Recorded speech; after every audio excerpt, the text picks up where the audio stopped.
Sorry, that was the 20s calling. Any guesses where we are in Chattanooga? Well, here's a hint. Not many hotels have a historian on staff. This one does. If you haven't guessed yet, we're at the Reed House Hotel. This is Tyler Logue, and Tyler Logue is said historian on staff. Tyler, we could tell stories all day when it comes to the Reed House, but given the time of year that we're in right now, Tyler, 311 is the focus. It's my most asked question any time of the year, but especially around Halloween. Third floor. There we go. Next stop, room 311. 311 has a name associated with it. Our longest staying guest, that would be Miss Annalisa Netherly. She stays particular to her room. This door is different than all the others. It's the only one that uses an old school key.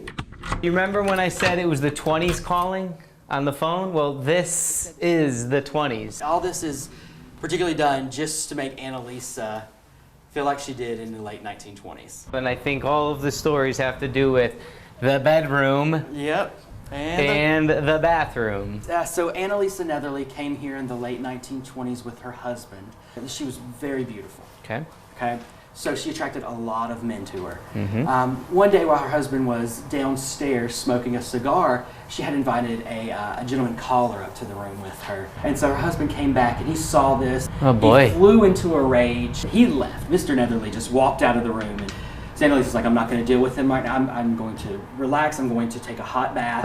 While she's relaxing, her husband comes back in here. He slips into the room, pulls out his razor blade, and slits her throat to the point of decapitation. So that's the reason that Annalisa is still a guest here in the hotel. Right here. I mean, this is it. This is the room. Yeah. This was the bathroom as well in the 1920s. Yeah, and it's not just in this one area where people feel Annalisa. People have seen her reflecting in the mirrors, wearing a beautiful white dress. How about this for a nice touch? Those who say they've seen Annalisa say they see her in a white dress, right? So imagine laying down in bed here, and you've got this portrait of a white dress above you, but not only that, it flails and floats out in the wind. You wake up and see it in the middle of the night. Men, in general, experience often hot sensations in here. It gets very hot, stuffy for them. Jonathan has also experienced a choking sensation around his throat, as some people do. The gentleman who worked here. Yeah, the gentleman who worked here. There were rumors that I've heard that she was also a lady of the night. Was she not? I think you're referring to Emily. Who's Emily? So Emily is just another woman that hasn't left. Who we believe it to be a lady of the night.